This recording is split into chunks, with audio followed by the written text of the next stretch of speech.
안녕하세요. 예전에 그 교회 오셔서 저나산 문 목사님께서 선교하시는 과테말라 선교지에 대해서 그 말씀을 전해 주셨었는데요.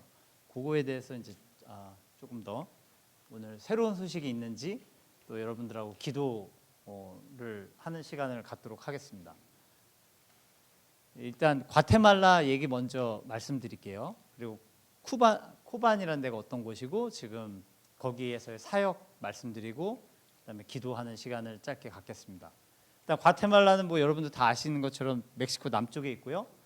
그 인구는 뉴욕시 한 2배 정도 됩니다. 근데 면적은 한 대한민국 남한 정도 사이즈 되고요. 조금 크고 그 여기 56%는 이제 그 유럽계와 원주민계가 섞인 저 메스티조 사람들이 절반 이상이 넘고 또 마야 문명을 이렇게 이어받았던 그분들 원주민들이 한 또 42% 된다고 합니다. 그래서 이제 대체로 기독교인이고요. 이제 코반이라는 곳은 저도 이번에 알게 됐는데요. 이렇게 막 아주 밀림이 있거나 뭐 아주 리모트한 시골 동네가 아니고요. 과테말라에서는 인구가 네 번째로 큰 도시에 23만 명이 거주하고 있고 거기에는 이렇게 보시는 것처럼 마야 유적지도 있고 또 커피 농장이 크게 있습니다. 그래서 여러 군데가 있고 특별히 이쪽은 그 관광 자연 보존도 잘 돼 있고 해서요. 여기 보면은 라스 빅토리아스 내셔널 파크도 있고 그 안이나 그 주변에 그 내셔널 파크들이 있어서 많은 관광객들도 오고 있습니다. 그 아미 코반 미션에 대해서 지금 말씀을 좀 드리면은 여기 첫 번째 사진이 이제 이 썬데이 그 아이들 예배 드리는 장면이고요. 또 그 중간에는 이제 어른들도 모여 있고 이게 교회가 지금 굉장히 많이 부흥하고 있습니다.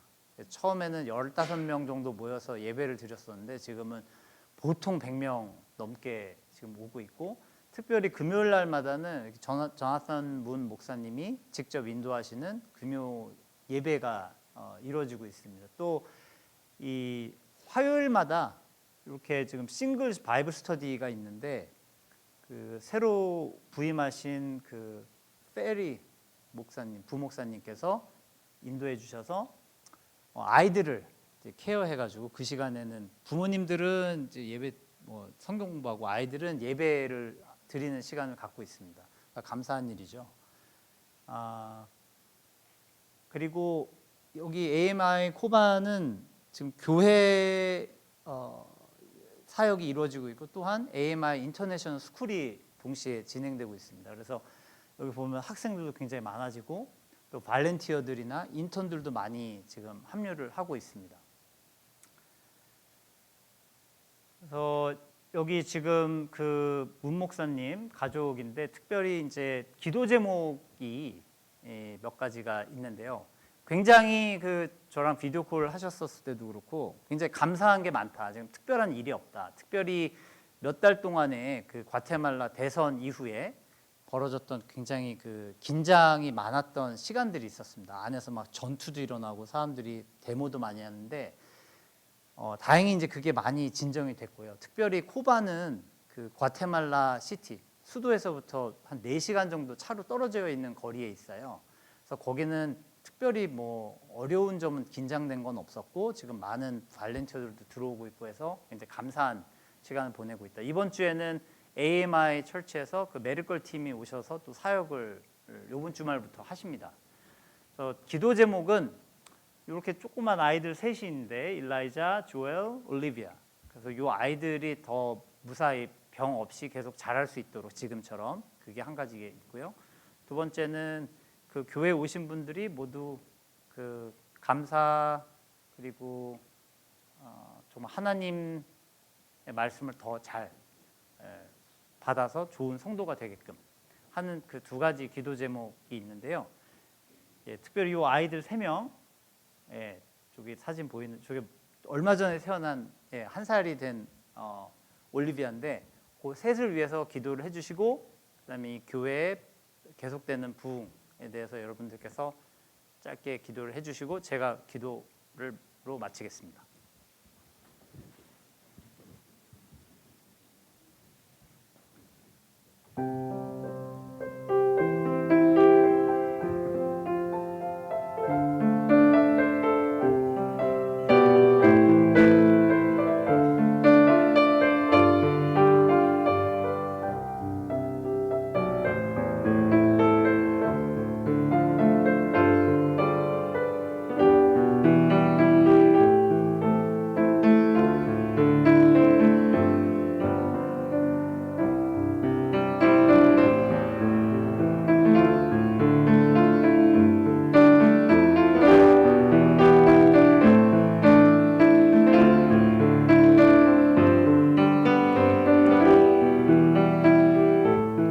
기도하겠습니다. 사랑이 많으신 하나님 아버지 감사합니다. 멀리 과테말라에서 사역하고 계시는 우리 조나단 문 목사님, 또 그 부흥이 일어나고 있는 AMI 우리 코반 미션을 위하여 기도하길 원합니다. 하나님, 특별히 가족도 없고 그러나 하나님의 부르심을 받아서 그 젊은 가족이 그곳에서 열심히 사역을 하고 말씀을 전하고 있습니다. 하나님의 은혜 부음으로 교회 오는 성도들, 또 어린 새로운 아이들이 많아지고 있다고 합니다. 하나님께서 그 교회에 계속 축복을 더해 주셔서 그 오는 사람들마다 더 큰 쓰임을 받는 하나님의 그 서번트들이 되게 하여 주시옵소서. 또한 지금 이 교회에 어려움이 없이 지금 진행하고 있는 프로젝트들, 계속되는 선생님의 유입이 활성화되어서 이 교회를 통해서 코반뿐만 아니라 과테말라가 전체가 변하는 하나님의 놀라운 역사를 보여주실 것을 간곡히 기도드리며 예수님의 이름으로 기도드리겠습니다. 아멘. 그 한 가지 더, 여기 다음 슬라이드가 있는데요. 예, 이 뉴스레터가 있습니다. 요거 QR 코드를 찍으시면 뉴스레터 받고 새로운 소식 계속 받으실 수 있습니다.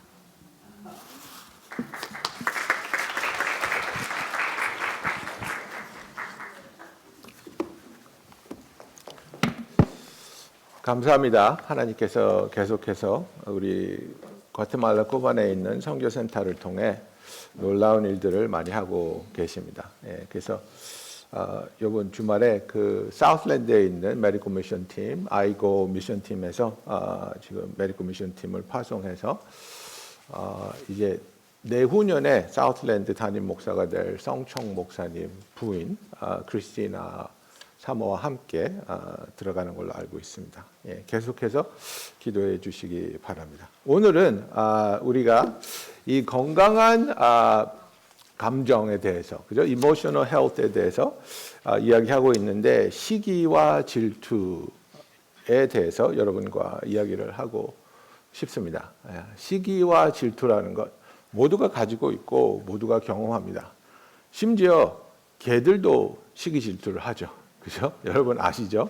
그 잘 데리고 있는 개 옆에 다른 개를 가지고 와서 그 개를 이뻐하면 난리가 나죠. 난리가 나죠.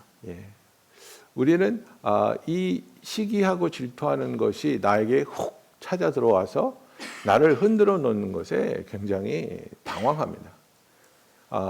예를 들어서 이제 결혼 정년기가 지나서 좀 이제 결혼하는 거에 대한 부담이 있는데 내 친구가 결혼을 한다. 그때 드는 마음이 참 미묘하거든요.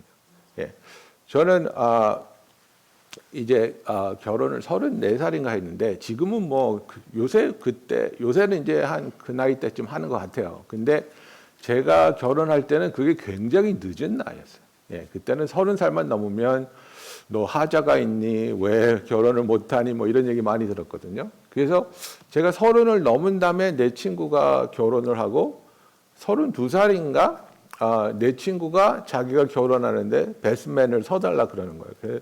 그럼 내가 해주지. 막 I'm so happy for you. 막 근데 속에서는 막 열불이 나.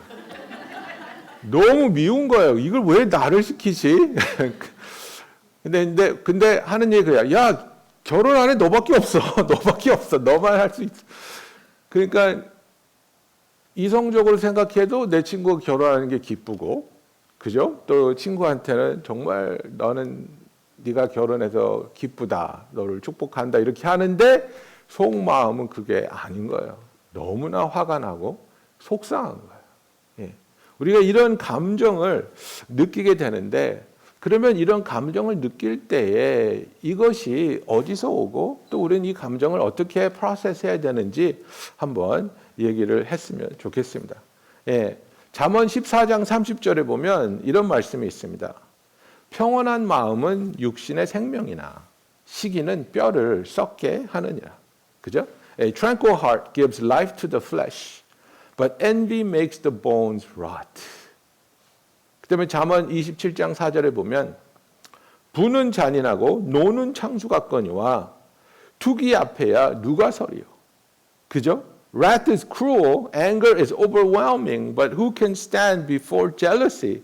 그러니까 분노하는 것, 그리고 화를 내는 것, 이런 것들이 너무나도 파괴적이고 힘든 것이지만 질투에 비했을 때는 아무것도 아니라는 거예요.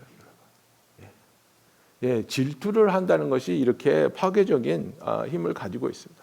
그래서 우리가 시기, 질투라는 이제 이 두 단어를 쓰기도 하고 또 섞어서 쓰기도 하고 같이 쓰기도 하는데 그 차이점을 우리가 좀 알아야 돼요. 약간 미묘하지만 차이점이 분명히 있다는 거예요. 그죠? 그래서 이제 그 시기라는 것, envy 한다는 거죠. envy 한다는 것은 무엇이냐면 누군가가 가지고 있는 것, 그것을 나도 갖고 싶을 때 이것이 드는 감정이 시기입니다. 그죠? 그러니까 내 친구가 새 차를 뽑았어. 근데 내가 그 차가 막 갖고 싶어. 그럼 그거 시기입니다. 예. 질투는 무엇이냐면 내 것이라고 생각했다든지 아니면 내 것이어만 한다고 생각했는데 그것을 빼앗겼다고 느끼거나 빼앗길 것 같은 두려움이 온다면 그것은 질투예요. 그러니까 예를 들어서 내가 회사에서 일 잘해요. 상사도 나 좋아하고 김대리 뭐 어쩌고 좋아해요. 그래서 다음에 프로모션은 당연히 내 거라고 생각했어요. 내가 분명히 프로모션 받을 거라고 생각했어요. 근데 내 옆에 있는 애인데 얘는 일도 잘 못하고 게으르고 맨날 나한테 와서 물어보고 이러는데 얘가 딱 프로모트 받는 거예요. 그럼 확 화가 나죠. 그게 젤러스예요. 내 건데. 저 프로모션이 내 건데 왜 얘가 가져가지? 예. 그래서 박진영 씨라는 가수 아시죠?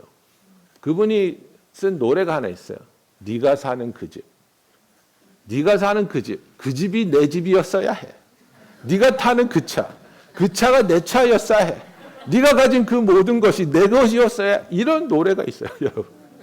예? 그런데 그러면 이제 우리가 질투와 시기가 있다고 말씀했잖아요. 그래서 시기는 남이 가진 것을 내가 갖고 싶은 것이 시기이고 질투는 내 것을 빼앗긴 것 같은 게 질투란 말이에요. 그런데 시기와 질투는 붙어 다닙니다.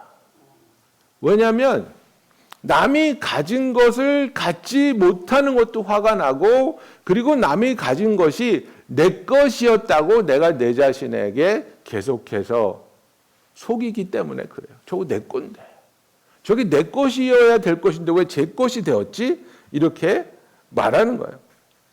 그래서 베드로가 시기와 질투에 사로잡혔습니다. 이제 그 요한은 자기 자신을 예수님이 사랑하는 제자라고 부를 정도로 예수님과 긴밀한 관계를 유지했죠. 그래서 예수님이 잡혀가시던 날에도 예수님의 품에 안겨가지고 고개를 이렇게 하면서 예수님, 그래서 그놈이 누구예요? 예? 그럴 정도로 예수님하고 친했단 말이에요. 근데 베드로는 이거를 시기 질투했어요. 그래서 이제 베드로가 예수님을 3번 부인하고 도망갔다가 예수님이 다시 찾아오셔서 베드로를 회복시켜 주죠. 요한의 아들 시몬아, 네가 나를 이것보다 더 사랑하느냐? 3번 물어봤더니 주님 모든 것을 아시나니 내가 주님을 사랑하신 줄 아시지 않습니까? 3번 질문하고 3단 대답해서 베드로가 이제 예수님과의 관계가 회복이 됐어요. 회복이 되자마자 베드로가 예수님한테 한 질문이 뭔지 아십니까? 요한복음 21장 20절에 보면 베드로가 돌이켜 예수께서 사랑하시는 그 제자가 따르는 것을 보니 그는 만찬석에서 예수의 품에 의지하여 주님을 파는 자가 누구요니까 묻던 자더라. 그죠? 지금 예수님과의 그 망가졌던 관계가 회복됐는데 회복되자마자 베드로의 눈에 들어오는 게 뭐냐면 요한하고 예수님하고 친밀하게 얘기하는 거예요. 열불이 나는 거예요. 그러면서 이에 베드로가 그를 보고 예수께 여짜오되 주님 이 사람은 어떻게 되겠사옵나이까? 근데 예수님이 이렇게 대답하세요. 예수께서 이러시되 내가 올 때까지 그를 머물게 하고자 할지라도 네게 무슨 상관이냐? 너는 나를 따르라. What is it to you? It's none of your business. 그러면서 you follow me. 너는 나하고 관계만 있으면 돼. 너는 나만 따르면 돼. 다른 사람과 관계를 네가 생각하고 고민할 필요도 없어. 이렇게 말씀하시는 겁니다. 근데 여기서 시기와 질투가 다 있는 거예요.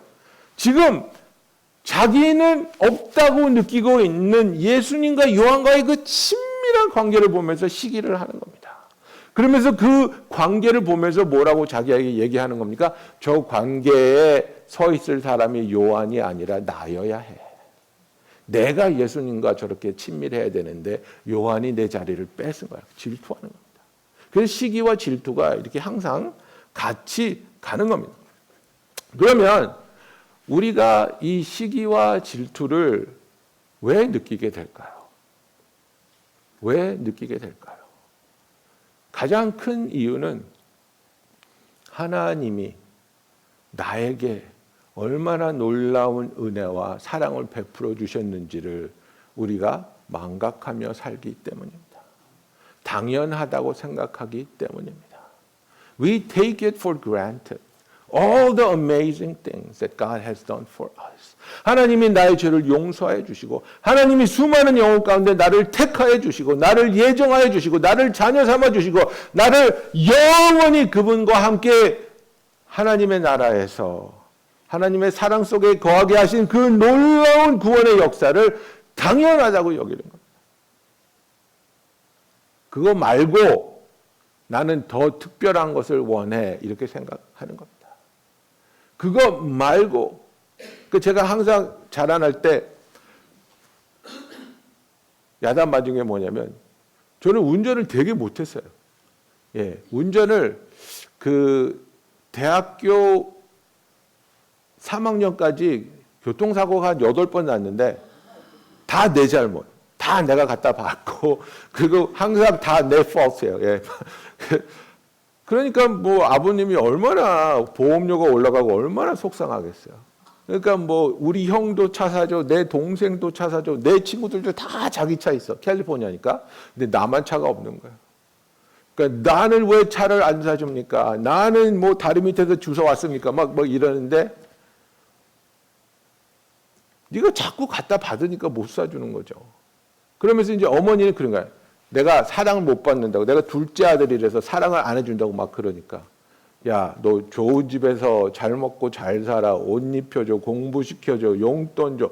다 해주는데 나는 그거 말고 내가 원하는 차를 사달란 말이에요. 부모님이 나에게 해주시는 것에 대해서 아무런 고마움 없습니다. 어디에만 꽂혀 있습니까? 내가 원하는 자동차가 나에게 지금 없다 이거예요. 여러분 많은 경우에 우리가 하나님에 대해서 불평하고 원망하고 다른 사람을 보고 시기하며 질투할 때에 나는 하나님이 지금까지 나와 함께하여 주시고 나를 도와주시고 나를 구원하여 주시고 나에게 베풀어 주신 이 모든 은혜에 대해서 망각하고 있을 때가 너무나 많아요. 너무나 많습니다. 그리고 하나님께서 그렇게 나에게 감사할 수 있는 마음을 주신 것을 우리는 거부합니다. 그리고 더 크게, 더 많이 다른 사람과 비교했을 때 더 풍성해야만 나는 감사할 수 있다고 착각한다는 겁니다. 그래서 우리가 이 잘못된 생각을 가지고 있을 때에 시기와 질투가 우리를 찾아올 때 우리는 여기에 이제 잘못된 반응을 하기 시작하는 겁니다. 잘못된 반응으로 정말로 이제는 우리는 심각하게 아프고 힘든 길로 내려가게 되는 겁니다. 그래서 여기 보면 창세기 26장 12절부터 15절 보면 이삭 이야기가 나옵니다.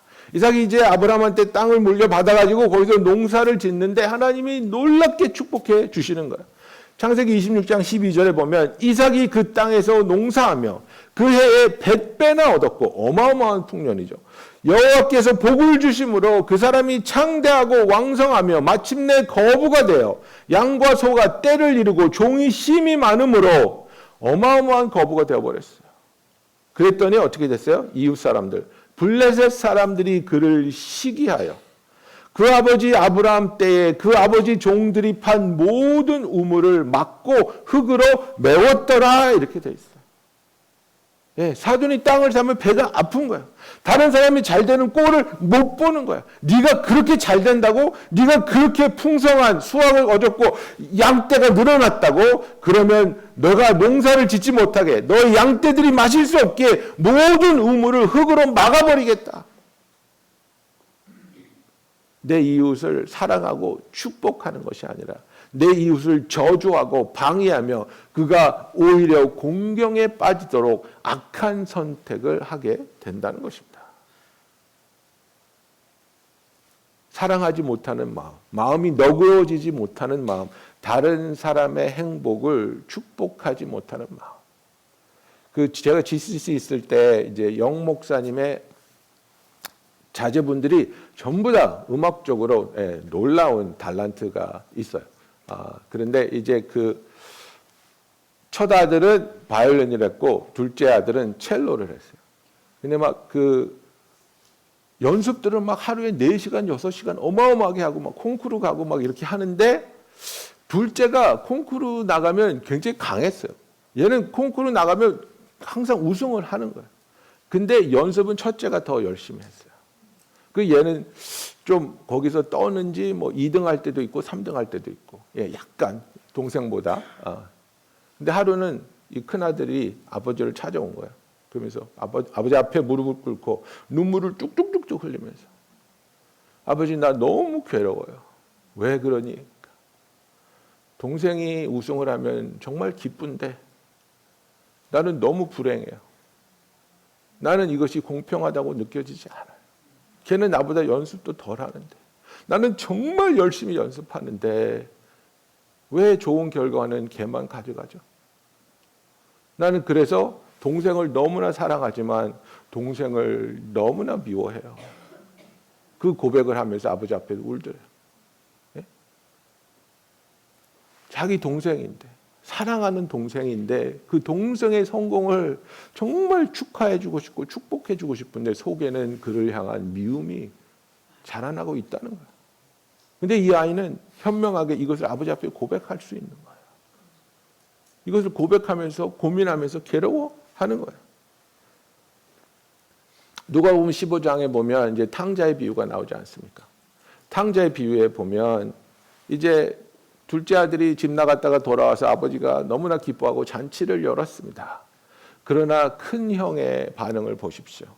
큰 형의 반응이 어떻습니까? 25절부터 보면 맏아들은 밭에 있다가 돌아와 집에 가까이 왔을 때 풍악과 춤추는 소리를 듣고 한 종을 불러 이 무슨 일인가 물은데 대답하되 당신의 동생이 돌아왔음에 당신의 아버지가 건강한 그를 다시 맞아들이게 됨으로 인하여 살찐 송아지를 잡았나이다. 하니 그가 노하여 들어가고자 아니하거늘 아버지가 나와서 권한대 아버지께 대답하여 이르되 내가 여러 해 아버지를 섬겨 명을 어김이 없거늘 내게는 염소 새끼라도 주어 나와 내 벗으로 즐기게 하신 일이 없더니 아버지의 살림을 창녀들과 함께 삼켜버린 이 아들이 돌아오매 이를 위하여 살찐 송아지를 잡으셨나이다. 아버지가 이르되 너는 나와 항상 함께 있으니 내 것이다 내 것이로되. 자 여러분 여기 보세요. 이 첫째 아들이 오해하고 있는 건 무엇이에요? 자기는 아무것도 없다고 얘기해요. 자기는 염소 새끼 한 마리도 잡아먹을 수 있는 그런 기회가 주어지지 않았다고 얘기해요. 그러나 이 첫 아들에게 리얼리티는 뭡니까? 지금 둘째 아들은 이미 자기의 분깃을 받아가지고 나갔네요. 지금 아버지 집안에 있는 모든 게 큰아들 거예요. 이 모든 게 다 네 것인데 너는 지금 동생이 돌아와서 잔치를 하는데 그것을 기뻐해 줄 너그러운 마음이 없다고 얘기를 하느냐, 이 얘기예요. 지금 모든 것을 가졌는데도 불구하고 아무것도 가진 것이 없다고 슬퍼하는 사람, 여러분, 이것이 시기와 질투에 사로잡힌 사람의 마음입니다. 이 세상을 다 가지면 무엇합니까? 가장 높은 곳에 올라가면 무엇합니까? 다른 사람이 가진 것을 보면서 나는 저것이 없기 때문에 슬프고 저것이 없기 때문에 불행하다고 느낀다면 나는 이 세상을 가지고 있어도 그것이 나에게 아무런 의미와 가치가 되지 않는다는 것을 우리는 알아야 하는 것입니다. 야곱이 요셉을 편애합니다. 그래서 그에게만 일을 안 해도 된다고 하고 그에게만 색동 저고리를 입혀서 그를 편애했더니 형들이 그를 시기 질투합니다. 그를 미워합니다. 창세기 37장 3절에 보면 요셉은 노년에 얻은 아들이므로 이스라엘이 여러 아들들보다 그를 더 사랑함으로 그를 위하여 채색옷을 지었더니 그의 형들이 아버지가 형들보다 그를 더 사랑함을 보고 그를 미워하여 그에게 편안하게 말할 수 없었더라, 이렇게 되어 있습니다. 여기서 편안하게 말할 수 없었더라는 뭐냐면 영어로 보면요, They did not have anything nice to say. They could not speak peacefully to him. 모든 것이 시비고 모든 것이 비꼬는 것이고 모든 것이 화를 내는 거예요. 미우니까, 시기와 질투가 나니까 너는 11번째 아들인데 네가 왜 아버지의 사랑을 독차지하고 있냐 이거예요. 너는 왜 일을 안 가도 되고 너는 왜 색동 저고리 옷을 입을 수 있냐 이거예요. 그한테 좋은 말이 한마디도 나가지 않는 거예요. 시기와 질투에 사로잡혀 있으니까 18절에 보면 요셉이 그들에게 가까이 오매 그들이 요셉을 멀리서 보고 죽이기를 꾀하여 서로 이르되 꿈꾸는 자가 오는도다. 자, 그를 죽여 한 구덩이에 던지고 우리가 말하기를 악한 짐승이 그를 잡아먹었다 하자. 그의 꿈이 어떻게 되는지 우리가 볼 것이니라. 그죠? 자기의 형제예요. 배달한 어머니를 통해서 나왔지만 자기의 형제예요. 그 당시에는 이상한 일이 아니에요. 그런데 그를 형제들이 10명이 되는 형제들이 죽이려고 하는 거예요. 잡아 죽이자는 거예요. 시기와 질투는 우리로 하여금 이성과 상식을 잃게 하고 악한 일을 하면서 그것이 오히려 의로운 일이라고 우리 자신에게 최면을 거는 그런 일로 우리를 인도한다는 것입니다. 여러분, 우리의 신앙생활도 마찬가지입니다. 내가 시기와 질투에 사로잡히면 내가 하는 일이 치졸할 수도 있습니다. 정말 부끄러운 일일 수 있습니다. 정말 악한 일일 수 있습니다만은 시기와 질투에 사로잡히면 그것이 우리로 하여금 이것이 옳은 일이고 마땅히 내가 차지해야 할 것이라고 우리로 속게 한다는 것을 우리는 알아야 하는 것입니다. 지난주에 말씀드렸지만 가인과 아벨의 이야기 보면 가인이 동생을 죽이지 않습니까?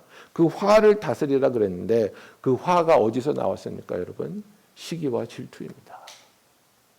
왜 아벨의 제사는 받아주고 왜 나는 받아주지 않지? 왜 아벨은 하나님과 친하고 왜 나는 하나님과 친하지 못하지? 내가 가질 수 없는 하나님과의 관계, 내가 드릴 수 없는 제사를 드릴 수 있는 아벨을 시기 질투하고 분노에 사로잡혀 그는 동생을 죽이게 되는 것입니다. 그래서 우리가 하나님께서 나에게 베풀어 주신 그 선하고 놀랍고 아름다운 일들로 인하여 기뻐하고 감사하지 못하며 또한 우리는 하나님을 신뢰하지 않을 때에 시기와 질투를 느끼게 되는 것입니다. 우리가 태어날 때 우리가 정할 수 없는 것들이 많이 있지 않습니까? 나의 성별을 정할 수 없습니다. 나의 부모님을 정할 수 없습니다. 내가 어떤 인종으로 태어나는지, 어떤 나라에서 태어나는지, 어떤 집안에서 태어나는지 우리는 그걸 정할 수 없어요. 하나님이 정해 주시는 거예요. 아, 나는 부잣집에 태어났으면 좋을 텐데 왜 가난한 집에 태어났지?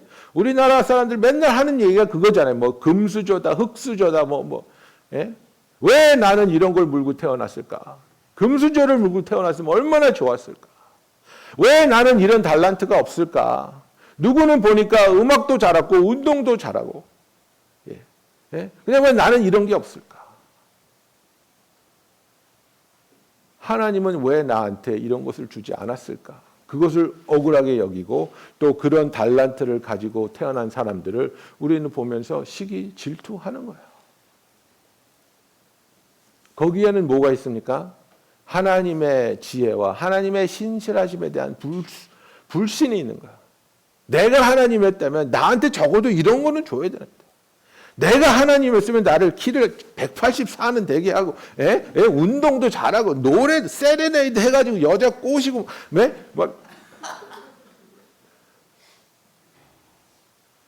하나님이 나에게 베풀어 주신 것에 대한 불만이 있고, 하나님이 다른 사람에게 주신 것에 대해서 저건 잘못됐어. 저 사람은 저런 걸 받았으면 안 돼. 하나님께서 우리에게 하나님의 뜻대로 우리를 창조해 주셨을 때에 달란트를 주시고 또 우리에게 축복하여 주시는 것이 전적으로 하나님께 주어진 권한이라는 것을, 하나님이 가지고 계신 권한이라는 것을 우리는 잊어서는 안 된다는 겁니다. 그래서 로마서 9장 20절에 보면 사도 바울이 이런 얘기를 합니다. 이 사람아, 내가 누구이기에 감히 하나님께 반문하겠느냐? 지음을 받은 물건이 지은 자에게 어찌 나를 이같이 만들었느냐 말하겠느냐? 토기장이가 진흙 한 덩이로 하나는 귀히 쓸 그릇을 하나는 천이 쓸 그릇을 만들 권한이 없느냐? 하나님이 우리를 창조하셨고 하나님이 우리를 그분의 뜻대로 창조해 주셨는데 그 권한이 하나님께 없느냐고 이야기하는 겁니다. 그래서 여기에 연결되는 이야기가 디모데후서 2장에 나옵니다.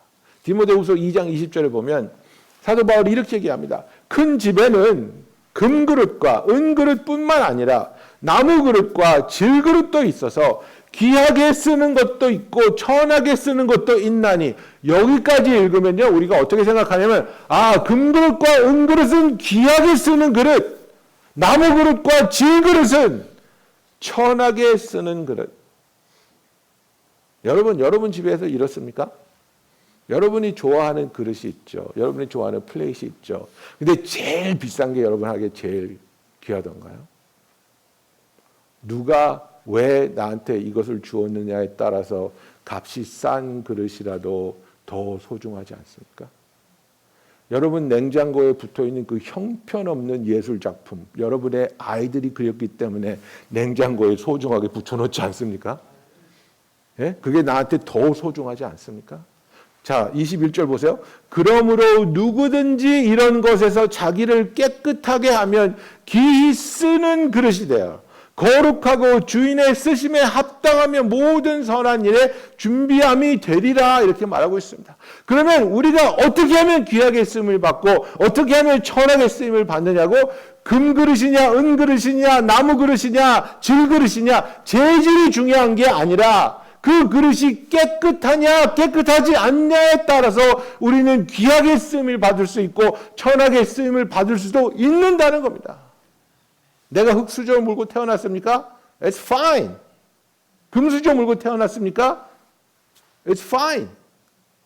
그게 중요한 게 아니라 나는 지금 하나님이 지어주신 내 삶과 내 모습 가운데 예수 그리스도의 보혈로 말미암아 내가 죄사함을 받고 하나님의 자녀가 되어 하나님의 뜻대로 순종하는 가운데 하나님이 나를 쓰실 수 있는 준비가 된 깨끗하여진 그릇으로서의 삶이 사라져 가고 있느냐, 이것이 중요한 겁니다. 당신 금그릇입니까? 그럼 귀하게 쓰시겠네요. 천만에요. 당신은 흙그릇입니까? 질그릇입니까? 아주 미천하게 쓰이겠네요. 천만에요. 내가 예수 그리스도의 보혈로 말미암아 깨끗하게 새롭게 태어났을 때 성경은 우리를 뭐라고 말합니까? 예수 그리스도라는 그 값어치를 매길 수 없는 보화를 담고 있는 질그릇이라고 성경은 말하고 있습니다. 그릇이 중요한 게 아니라 그 그릇 안에 무엇이 담겨져 있느냐가 중요한 겁니다, 여러분.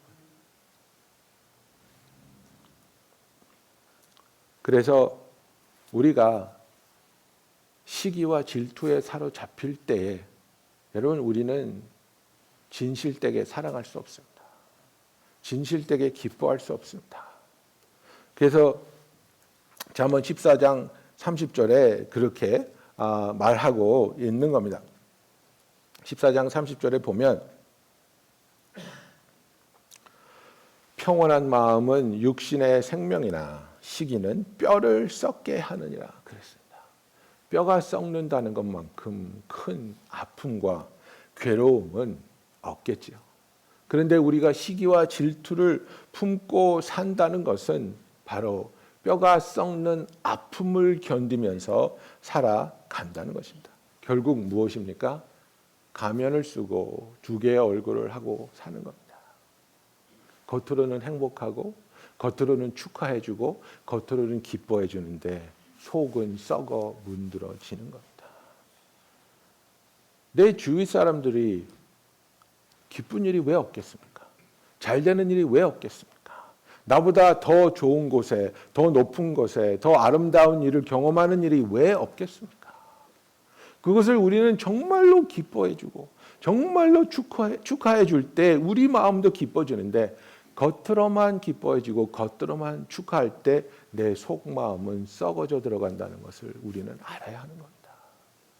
이중 인격, 내가 속마음을 감출 수밖에 없고 그리고 속마음과 정반대되는 겉모습으로 살아갈 때 우리는 정신질환을 앓게 되는 겁니다. 여러분, 사울이 사무엘을 처음 만나서 이스라엘의 왕이 되었을 때 그는 건장한 청년이었습니다. 이스라엘의 왕으로 뽑힐 만큼 훌륭한 청년이었습니다. 그런데 그가 피해 망상자가 돼서 나중에 그렇게 비참한 죽음을 죽을 때까지 왜 그렇게 그는 나중엔 정신병자가 돼서 다윗에게도 자기 아들 요나단에게도 죽이려고 창을 던지기까지 하는 그런 삶을 그런 정신병을 앓게 되었습니까? 시기와 질투입니다. 사무엘상 18장 6절에 보면 그 시작이 우리에게 소개됩니다. 다윗이 골리앗을 죽이고 돌아오는데 여자들이 노래를 합니다. 무리가 돌아올 때 곧 다윗이 블레셋 사람을 죽이고 돌아올 때 여인들이 이스라엘 모든 성읍에서 나와서 노래하며 춤추며 소고와 경세를 가지고 왕 사울을 환영하는데 여인들이 뛰놀며 노래하여 이르되 사울이 죽인 자는 천천히요 다윗은 만만이로다 한지라. 사울이 그 말에 불쾌하여 심히 노하여 이르되 다윗에게는 만만을 돌리고 내게는 천천만 돌리니 그가 더 얻을 것이 나라 말고 무엇이냐 하고 그날 후로 사울이 다윗을 주목하였더라 하고 말하고 있습니다. 다윗은 만만을 죽이고 나는 천천을 죽였다고 거기서 시기와 질투가 확 일어나는데 여기서부터 잘못됐어요. 왜냐하면 다윗은 만만을 죽이고 사울은 천천만 죽인 게 틀린 게 아니고 맞는 얘기거든. 사울은 다윗이 올 때까지 다 골리앗에게 어떻게 싸울지를 몰라서 40일 동안 전전긍긍하면서 두려움에 휩싸여 있어서 아무 일도 하고 있지 않았습니다. 그런데 다윗이 호련히 나타나서 골리앗을 죽여버린 거 아닙니까? 그리고 나서 이스라엘이 대승을 거둔 게 아닙니까? 다윗이 만만을 죽였다고요? 맞는 얘기란 말이에요. 사울이 천천을 죽였다고요? 그거는 왕의 체면 차려준 겁니다. 천천이라도 갖다 붙여준 거예요. 체면 차려줬죠. 그럼 그게 감지덕지 해야 되는데 자존심이 상하는 거예요. 내가 왕인데 내가 더 많은 공로를 받아야지. 다윗한테 왜 만만을 돌리고 나한테는 천천을 돌려. 그것이 사실일지라도 나는 그것이 불쾌하다 이거예요. 여러분, 인간은 다 차이가 있습니다. 그죠? 어떤 사람은 잘생기고 어떤 사람은 똑똑하고 어떤 사람은 달란트가 다 다르잖아요. 그 차이를 인정해 주세요. 그 차이를 인정한다고 해서 여러분이 더 약해지거나 가치가 없어지는 게 아니라는 거예요. 예? 그래서 부인 되시는 분들, 남편이 어떤 여자 이쁘다 그러면 화내지 마세요. 이쁜 거 보고 이쁘다 그러는데 그 여자가 이쁘다고 해서 여러분이 안 이뻐집니까? 아니에요. 저한테는 제 아내가 이 세상에서 제일 예뻐요. 제 눈에는. 하지만 다른 여자도 이쁠 수 있는 거예요. 이쁘다. 착하다. 뭐라 그랬어? 감히 내 앞에서 다른 여자가 이쁘다. 여러분, 그거는 사울과 똑같은 마음이에요. 자격지심에서 오는 거예요. 그런데 그 진리를 받아들이지 못하니까 그 다음에 어떻게 됩니까? 그날 이후로 사울이 다윗을 주목하는데 다윗을 주목하는 이유가 뭡니까? 여기서 피해 망상이 나오는 거예요. 그가 더 얻을 것이 나라 밖에는 무엇이냐? 무슨 얘기예요? 이놈 가만히 뒀다가는 나를 죽이고 왕자에 오를 놈이네, 이겁니다. 여러분, 사무엘상 4 잘 읽어보세요. 다윗만큼 충성된 부하가 없습니다. 다윗만큼 사울을 사랑하고 사울을 섬긴 사람이 없습니다. 피해 망상이에요. 다윗이 자기를 죽이고 자기 나라를 뺏을 것이라고요? 다윗은 그런 생각이 하나도 없었어요. 요즘 사람 말로 1도 없었어요. 1도 없었는데 사울은 그것을 두려워하기 시작하는 거예요. 그러면서 다윗을 주목하였더라 그랬어요. 근데 영어로 보면요, He kept his eyes on David 이렇게 돼 있어요. 이게 뭐냐면 이놈이 언제 나쁜 짓을 저지를까 계속 째려보고 있는 거예요. 계속 미워하고 계속 의심하고, 멀쩡한 관계도 내가 계속 의심하면 엄청난 일이 일어납니다. 결혼하신 분 중에서 의처증이나 의부증 경험해 보신 분 있습니까? 그것만큼 피를 말리는 일이 없습니다. 누구랑 말도 못하고요, 대화도 못하고요, 만남도 못합니다. 모든 것을 의심하니까, 모든 것 때문에 사단이 일어나니까 그냥 가만히 있어야 돼요. 어떻게 사람이 그렇게 살 수 있습니까?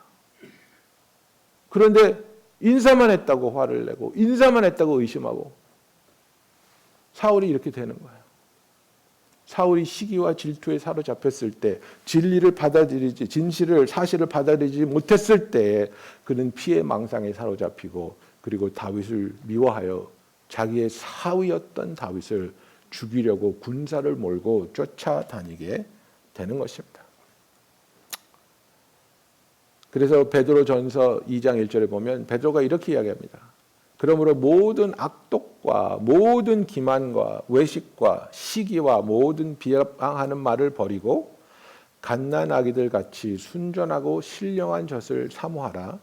이는 그로 말미암아 너희로 구원에 이르도록 자라게 하려 함이라. 그죠? 여러분, 우리에게는 우리의 육체가 가지고 있는 애퍼타이트이 있고요, 우리의 영이 가지고 있는 애퍼타이트이 있습니다. 그런데 이것이 무한대가 아니라는 거예요. 그래서 이번 주말에 이제 남자들하고 우리가 맨스 캠핑을 갔는데요. 정말 그 어저께 식단을 말씀드리면요, 이제 아침에 계란과 베이컨과 크로사상을 먹었고요. 그다음에 아침 파트 2 김치찌개와 스팸과 조랑떡을 먹었고요. 그다음에 점심에 뭐 먹었죠? 너무 많이 먹어서 뭘 먹었는지 기억이 안 나는데, 하여간에 계속해서 먹는데 이렇게 몇몇 형제들이 그러는 거야. 요거는 제가 조금만 먹겠습니다. 요거는 제가 지금 안 먹겠습니다. 왜? 다음에 먹을 게 더 맛있어 보이기 때문에 다음에 스테이크를 먹어야 되기 때문에, 다음에 비프스튜를 먹어야 되기 때문에. 왜 그렇습니까? 우리의 입맛이라는 게 한정돼 있어요. 그런데 지금 여기서 베드로가 하는 얘기가 뭐냐면, 너희가 악한 것, 기만하는 것, 외식하는 것, 시기하는 것, 이런 것들에 사로잡혀 있으면 거룩하고 신령한 것에 대한 애퍼타이트이 없다는 거예요, 여러분. 없다는 거예요. 예? 우리가 뭐 드라마 보고 스포츠 라디오 듣고 뭐 영화 보고 이런 게 나빠서가 아니라 그런 것에 심취하고 있으면요 하나님 말씀에 대한 애프타이트 자체가 없어져요. 애프타이트 자체가 없어져요. 제가 운전하면서 가면서 뭐 뉴스나 스포츠 라디오 들으면 그냥 1시간 금방 가죠. 재밌는 얘기들 하니까. 그런데 그거 안 듣고 거기서 찬양 틀어놓으면 나는 정말 더 깊은 은혜를 느끼고 더 마음에 하나님과 함께하는 소중한 순간이 될 수 있는 거예요. 그런데 스포츠 라디오 듣고 뭐 풋볼 쫓아다니고 이러면요 이런 것을 듣고 싶은 마음 자체가 없어져요. 시기와 질투에 사로잡히면 여러분 우리는 하나님의 은혜와 그분의 긍휼과 그분의 임재를 구하고 싶은 마음조차 없어진다는 것을 우리는 알아야 하는 것입니다. 그러면 우리가 어떻게 이 시기와 질투에서 벗어날 수 있습니까? 제일 첫 번째 우리는 이 시기와 질투를 인정해야 됩니다. 하나님 내가 시기와 질투가 있습니다. 이것이 나로 하여금 죄를 짓게 합니다. 미워하게 합니다. 원망하게 합니다. 감사하지 못하게 합니다. 하나님 나에게 문제가 있습니다. 이 시기와 질투를 하나님께 고합니다. 그래서 내가 문제가 있다는 것을 인정하고 그 문제를 하나님께 가지고 나와 고백할 수 있는 그래서 하나님의 빛 가운데로 나와서 이 시기 때문에 이 질투 때문에 이 미움 때문에 이 원망 때문에 내가 괴로워하고 있는 것을 하나님께 고백하고 하나님이 그 부분을 만져줄 수 있는 저와 여러분이 되기를 예수님의 이름으로 축원합니다. 여러분 우리가 시기 질투하는 가장 큰 이유가 무엇인지 아십니까? 그것은 바로 그것이 없으면 나는 행복할 수 없다라고 잘못 생각하기 때문입니다. 그 프로모션이 없으면 그 차가 없으면 그 관계가 없으면 나는 행복할 수 없다고 생각하기 때문입니다. 여기에 사도 바울이 무엇이라고 얘기합니까? 빌립보서 4장 11절부터 13절을 보면 우리가 13절만 똑 띄어서 보니까 그게 문제인데 11절부터 봐야 돼요. 11절에 뭐라고 되어 있습니까? 내가 궁핍함으로 말하는 것이 아니니라. 어떠한 형편에든지 나는 자족하기를 배웠노니 나는 비천에 처할 줄도 알고 풍부에 처할 줄도 알아.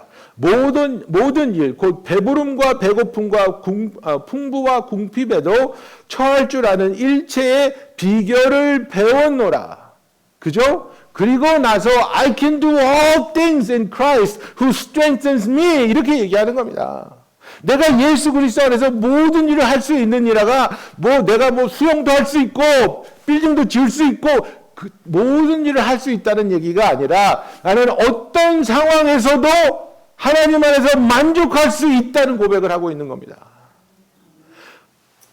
내가 돈이 부족할 수 있습니다. 건강이 연약할 수도 있습니다. 다른 사람보다 좋지 않은 배경에서 나왔을 수도 있습니다만은 상관없이 어떠한 상황 속에서도 나는 하나님 안에서 기뻐할 수 있고 감사할 수 있다는 것, 이 믿음, 이 신앙이 바로 우리로 하여금 시기와 질투에서 자유를 준다는 것을 우리가 알아야 하는 것입니다. 그래서 모든 상황에서 모든 상황을 통해 우리를 선한 일로 인도할 수 있는 그 하나님께 감사할 수 있는 저와 여러분이 되기를 예수님의 이름으로 축원합니다. 우리가 알거니와 하나님을 사랑하는 자 곧 그의 뜻대로 부르심을 받은 자들에게는 모든 것이 협력하여 선을 이루느니라. 내가 궁핍할 때도 있고 풍족할 때도 있지만 이 모든 것을 통해서 영광을 받으시고 선을 이루시며 또 나에게 기쁨과 만족을 주실 수 있는 그 하나님을 바라보며 붙잡는 저와 여러분이 되기를 예수님의 이름으로 축원합니다. 네. 기도하겠습니다.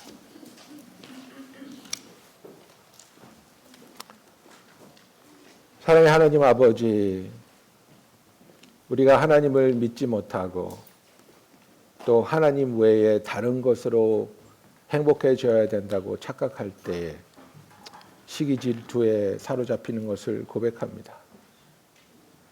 우리가 가지고 있는 시기 질투를 인정하고 하나님 앞에 나와 고백하며 어떤 상황에서도 하나님 안에서 기뻐하며 만족할 수 있는 믿음으로 주를 바라볼 때 우리를 자유케 하시며 우리가 진심으로 사랑하고 진심으로 기뻐하며 진심으로 축복해 줄 수 있는 하나님의 자녀의 삶을 살게 하여 주시옵소서.